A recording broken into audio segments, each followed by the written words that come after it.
What was Jerusalem like 2,000 years ago? And how did pilgrims make the journey from the city's gates all the way up to the temple?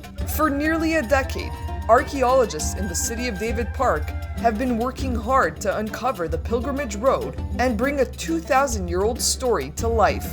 Jewish pilgrims once ascended along this ancient path to the Temple Mount, Judaism's holiest site.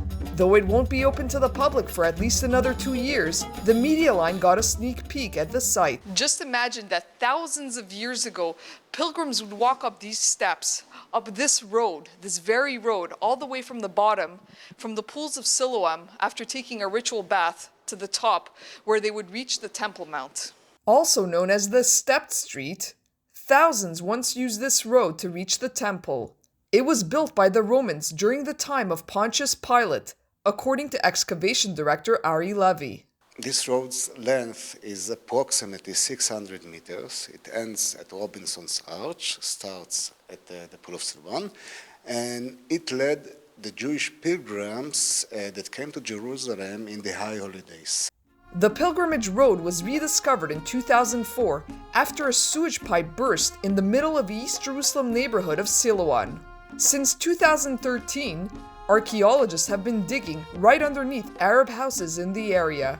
But some residents argue that the digging puts their homes in danger. The Israeli Supreme Court has disputed these claims.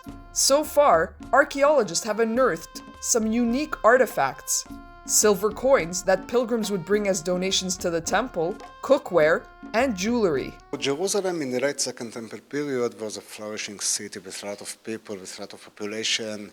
It was a Jewish city, it was a Roman city, it was built by the Romans for the Romans and for the Jews. In fact, the pilgrimage road was one of the main arteries of ancient Jerusalem, and once held a bustling street market.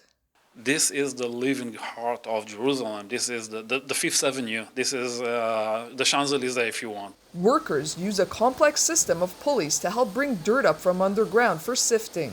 The road leads up to what's known as the Givati parking lot area, where the layers and levels of thousands of years of settlement in Jerusalem can all be viewed in one place.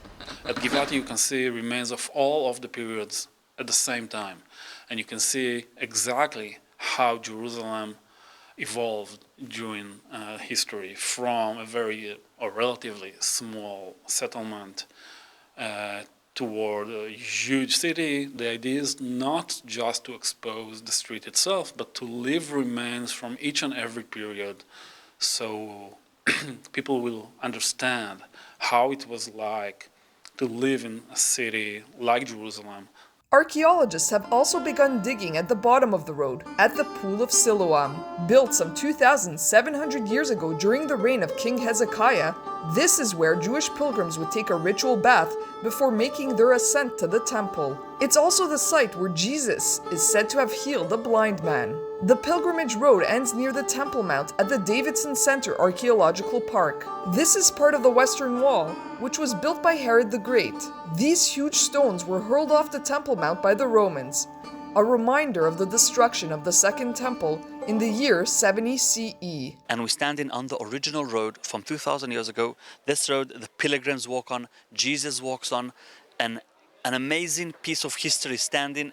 We can stand on it. Another exciting find at the Davidson Center? A stone with an ancient Hebrew inscription, which likely marked the place where a priest would stand to announce the start of the Sabbath each week. At the southwestern corner of the temple, a priest used to go up just before Shabbos and blow the horn, telling everyone Shabbos is coming.